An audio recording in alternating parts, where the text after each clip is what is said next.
Welcome back, everybody. We are making another exciting episode here for the YouTube content, and it's going to be how to make a Series 2 X-Factor for the very cheapest possible, and it all starts today. You're not going to want to miss it, because if you wait till tomorrow when the content drops, you might be too late, and you're going to be paying an egregious amount that you don't need to. So as we take a look at the current sets, I like to look at the old format on how it took to make McDavid. It took me about 3 weeks of absolutely grinding and putting everything I had as far as resources into making McDavid. It takes 4 captains X-Factors to do that. To build 1 captain X-Factor, you need to make 8 base X-Factors. So let's hit the rewind button if you haven't done it before, if you're coming in for the first time to check out how this is done. It took 3875 pluses to make it. What I ended up doing personally is I kind of set in the auction house from 75 all the way to 79s, because you kind of find out that the price points sometimes ain't much different, and people will post 75s all the way to 79s for the same price point. So sometimes you can get lucky, and it's kind of just about sniping cards at some point in time. The reason why I emphasize why you need to look here and now is just because you need to take a look at the auction house before it inflates tomorrow when content drops at 4 p.m. Central Standard Time on Christmas Eve. If you go into the auction house right now, I'm going to walk you guys through it. You're going to browse auctions. You're going to go over, set your limits once again from 75 to 79. Now, I'm going to mimic what it was for Season 1. Now, that doesn't mean that's how it's going to be for Season 2, but I'm going to walk you through just in case. So the buy now maximum I've seen is about 4,000. You can get some for 3,900 and below, but that's what I've typically seen. There's about 167 items. I can maybe even tip the scales back to 3,900. And as you can see, it drops drastically. So realistically, you're going to be spending on average about 4,000 per. Now, I'm going to save you the time because I already did all the math. Because you're like, how much am I going to end up spending if I wanted to make one right now with 75s? And I always hint at 75s being right now because I don't think we're going to see that going into the next one. And I'll explain that a little bit later on in the video. The biggest thing you guys need to understand is if you wanted to buy 4,000 at the for that price point and you needed to buy 38 of them just to make one of the base X-Factors. Keep in mind, you need to make 8 of them just to make 1 captain, and it takes 4 captains to make that McDavid card or whatever we're going to get for the X-Factor Series 2. So doing just a little bit of math for you guys, on average, it's going to cost you about 152,000 coins just to make 1 base X-Factor. All I did was I took 38 times 4, you get $152.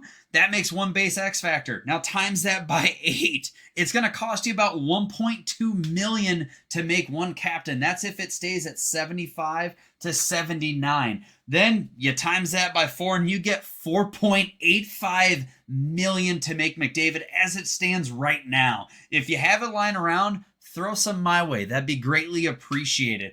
But what I want you to take a look at is kind of what we saw from the PWHL release. So we're going to go back into our sets because I think it may mirror or mimic it or be a lot closer to those sets.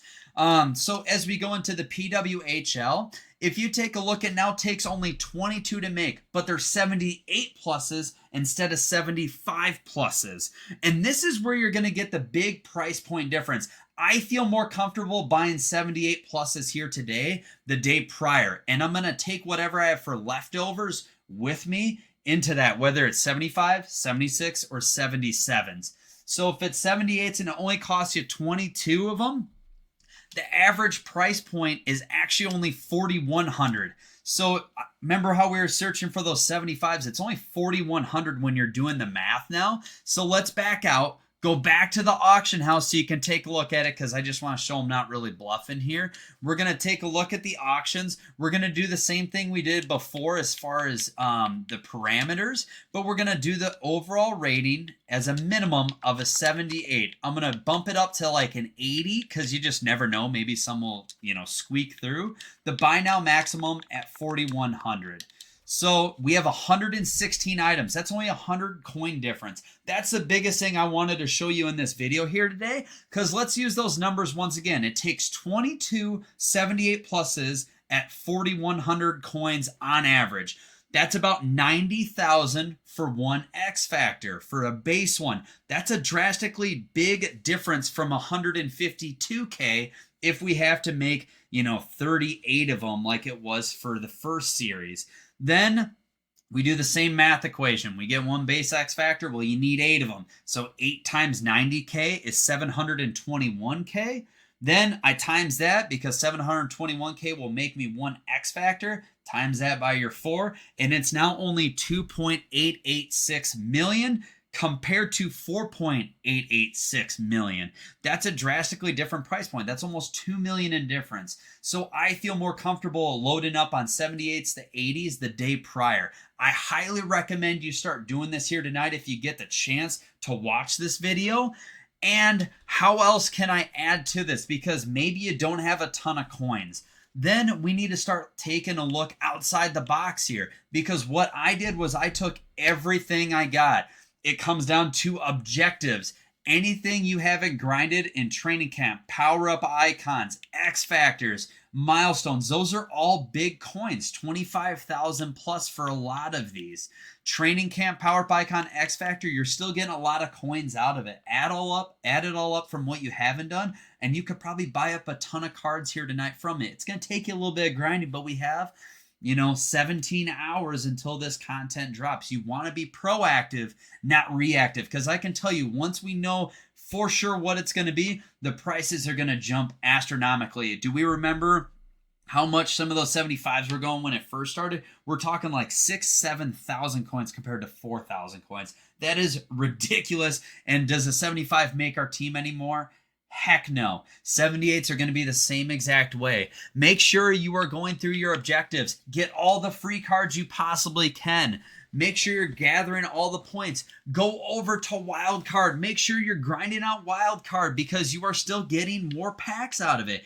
85s, 81s, 75 pluses. You get the collectibles. I'll make sure to tell you why to save those collectibles. There are a bunch of freebies in here, and you don't even have to do anything except play the game. Take advantage of it. At the same time, we go to single player. Go over to your hunt moments. If you haven't already, it's time. It's time to start grinding. I'm going to be working on team builder moments. This has to be done going into tomorrow. Make sure you're doing your frozen forces because that's still untradeable cards that you can use towards it. Make sure you're grinding out all these moments because those are free packs at your disposal that you can use. Make sure to take advantage of it. Use those team of the week cards, trade in, and hopefully you can still get those 80 overalls. Make sure you're grinding out to do any of your rivals games. If you have stuff from the XP path, save it. Start using it. If you're like me, I still have a few levels to go. Save those collectibles. Look at packs that are going to give you the most amount for your trade-ins. So when you go to your exchange, if you have Frozen Forces collectibles, go over to your set, click on the first one, scroll all the way in this first set here, and you can kind of take a look at what you want to trade it in for. I highly recommend saving 40 of them. Let me hide my face here. Trade in 70 for 70, 80 pluses. They're untradeable, but that's 7 cards at your disposal right there compared to one player for 30. Use it. Quantity works in your favor. If you don't want to make any more Frozen Forces cards, use that to your advantage, okay? Then, anything you can trade in for Team of the Week, anything you can trade in on the XP path, because the XP path has a ton of different ones you can trade in for. Make sure you look up what these packs are worth and try to get as much as you can, most bang for your buck compared to one card. One card. Look at some of these earlier on packs that you can possibly get. That's my suggestion. There's a big price point difference, but I think we're going to see it mimic and mirror that PWHL format. If you guys like what you saw here today, please drop a like, subscribe down below, and let's get ready for Series 2 tomorrow. Hopefully the grind will reinvigorate the game a little bit, and I'm looking forward to pushing out the content that's going to get released tomorrow. Plus, we should get a big, nice free card as well. Last year, I believe I took the 89 Seth Jones. Other than that, you guys take care. Happy holidays, Merry Christmas, and be safe, everybody.